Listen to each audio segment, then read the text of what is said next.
स्वागत है स्टूडेंट्स हमारे चैनल पर। हम आपके लिए लेकर आए हैं कक्षा 6 की 8th ग्रेड अभ्यास पुस्तिका विज्ञान विषय की, जिसमें कि आपको सभी चैप्टर वाइज सारे अध्ययन करने को मिलेंगे।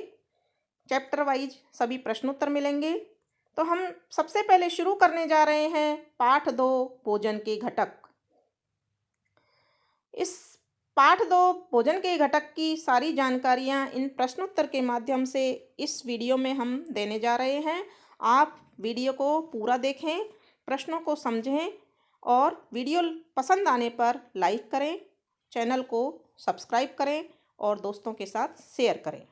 शुरू करते हैं। प्रश्न नंबर 1, भोजन के मुख्य पोषक तत्व कौन कौन से हैं, उनके नाम लिखिए। यहाँ उत्तर होगा भोजन के मुख्य पोषक तत्व कार्बोहाइड्रेट, प्रोटीन, वसा, विटामिन तथा खनिज लवण हैं। प्रश्न नंबर 2, प्रोटीन हमारे शरीर के लिए क्यों आवश्यक है? प्रोटीन के पादप स्रोत तथा जंतु स्रोत के नाम लिखिए। तो यहाँ हम उत्तर देंगे प्रोटीन हमारे शरीर की वृद्धि एवं स्वस्थ रहने के लिए आवश्यक है। और पादप स्रोत यानी पादपों से, पेड़ पौधों से प्राप्त होने वाले प्रोटीन के स्रोत कौन कौन से हैं? सोयाबीन, राजमा, मटर, मूंग, चना, तुअर दाल। और जंतुओं से प्राप्त होने वाले मांस, मछली, पनीर, अंडे और दूध। इन सारी चीज़ों से हमें प्रोटीन मिलता है। तो इस तरह से प्रश्न 2 का उत्तर यही होगा।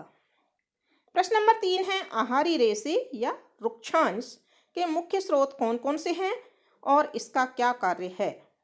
तो यहाँ उत्तर देंगे रुक्षांश के मुख्य स्रोत साबुत खाद्यान्न दाल, आलू, ताज़ा फल और सब्जियाँ।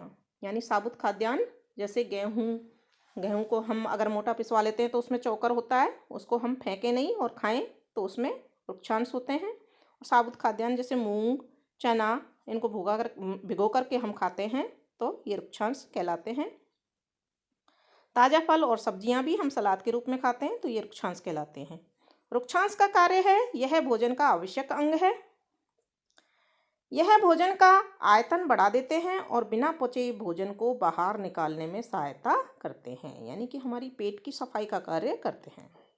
प्रश्न नंबर 4 है किसी कागज पर तेल की बूंद गिर जाने पर धब्बा क्यों बन जाता है?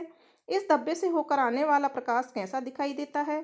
तो उत्तर है किसी कागज पर तेल की बूंद गिर जाने पर चिकनाई के कारण धब्बा बन जाता है, जो कि वसा की उपस्थिति को दर्शाता है। और इस धब्बे से होकर आने वाला प्रकाश धुंधला दिखाई देता है। तो इस तरह से इसका उत्तर लिख देंगे। प्रश्न नंबर 5 है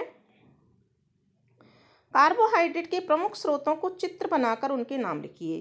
तो हमने यहाँ कुछ चित्र बनाए हैं, आप भी अपने अनुसार चित्र बना सकते हैं। कार्बोहाइड्रेट गन्ने में पाया जाता है तो यहाँ गन्ने का चित्र है और गन्ना हमने यहाँ नाम भी लिख दिया है।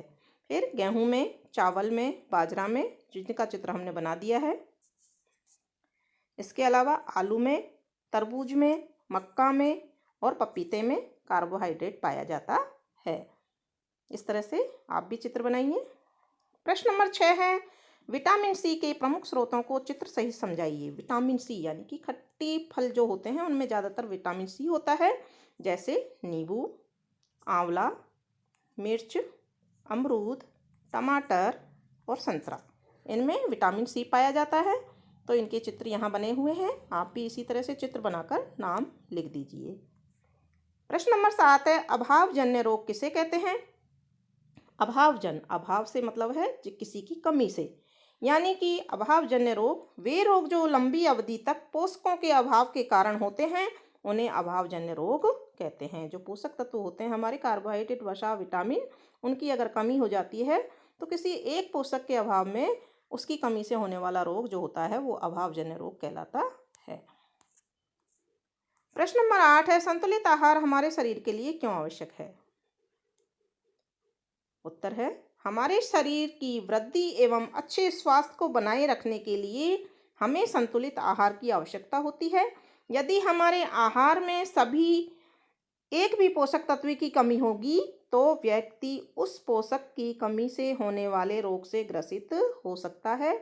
इसलिए हमारे शरीर को संतुलित आहार की आवश्यकता होती है। फिर है दीर्घ उत्तरीय प्रश्न है। प्रश्न नंबर 9 विटामिन और खनिज लवणों के अभाव से होने वाले प्रमुख रोग कौन कौन से हैं, इनके प्रमुख लक्षण भी बताइए। तो हमने एक सारणी बनाई है, देखते हैं इसको। यहाँ विटामिन का नाम लिखा है, यहाँ रोग का नाम लिखा है और यहाँ इस रोग के लक्षण लिखे हैं। विटामिन ए की कमी से क्षीणता या दृष्टिहीनता रोग हो जाता है। इसके लक्षण है कमजोर दृष्टि होना, रात में कम दिखाई देना, कभी कभी बिल्कुल दिखाई देना बंद हो जाता है।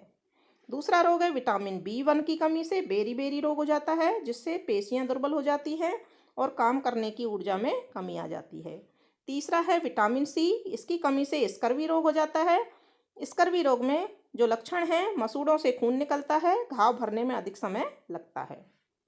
विटामिन D, इससे रिकेट्स रोग हो जाता है। विटामिन टी की कमी से रिकेट्स रोग हो जाता है। और रिकेट्स रोग क्या होता है, अस्थियां बिल्कुल मुलायम होती हैं और मुलायम होकर वो मुड़ सकती है। फिर है खनिज हैं कुछ, कैल्शियम, इससे कमजोर अस्थियां और दंत क्षय यानी कि दांत टूट जाते हैं, झड़ने लग जाते हैं और हड्डी जल्दी टूट जाती है, जरा सा गिरते ही हड्डी टूट जाती है। आयोडीन की कमी से घेंगा रोग हो जाता है, गर्दन की ग्रंथि फूल जाती है और बच्चों में मानसिक विकलांगता आ जाती है। लोहे की कमी से अरक्तता यानी कि रक्त की कमी हो जाती है, जिससे कमजोरी, जो लक्षण है शरीर का, वो कमजोरी दिखाता है, कमजोर शरीर हो जाता है। प्रश्न नंबर 10 है, खाद्य पदार्थों में प्रोटीन का परीक्षण किस प्रकार किया जाता है, समझाइए। तो खाद्य पदार्थ में जिसमें हमको प्रोटीन का परीक्षण करना है, उसको हम लेंगे, जिस खाद्य पदार्थ का परीक्षण करना है उसका चूर्ण या पेस्ट बनाकर साफ परख नली में डाल लेंगे। यानी कि जो भी खाद्य पदार्थ अपने को लेना है उसको पीस लेंगे या पेस्ट बना लेंगे और परख नली में डाल लेंगे। इसमें 10 जल की बूंदें डालकर अच्छी तरह से हिला लेंगे। अब ड्रॉपर की सहायता से 2 बूंद कॉपर सल्फेट की विलयन की और 10 बूंद कास्टिक सोडे के विलयन की डालेंगे और विलयन को अच्छी तरह से हिलाकर कुछ समय के लिए परख नली में रख देंगे। कुछ समय बाद यदि खाद्य पदार्थ का रंग जो हमने परख नली में डाला है उसका रंग यदि बैंगनी हो जाता है तो उसमें प्रोटीन उपस्थित है। यानी कि खाद्य पदार्थ का रंग बैंगनी हो गया तो उसमें प्रोटीन उपस्थित है, और यदि नहीं हुआ तो उसमें प्रोटीन उपस्थित नहीं है। इस तरह से हम प्रोटीन का परीक्षण कर सकते हैं। तो इस तरह से बच्चों ये अपना पाठ 2 भोजन के घटक कंप्लीट होता है। आगे के पाठों को देखने के लिए, उनके प्रश्नोत्तर को देखने के लिए हमारे चैनल से जुड़े रहिए। चैनल को सब्सक्राइब कीजिए, शेयर कीजिए और वीडियो पसंद आए तो उसको लाइक ज़रूर कीजिए। धन्यवाद।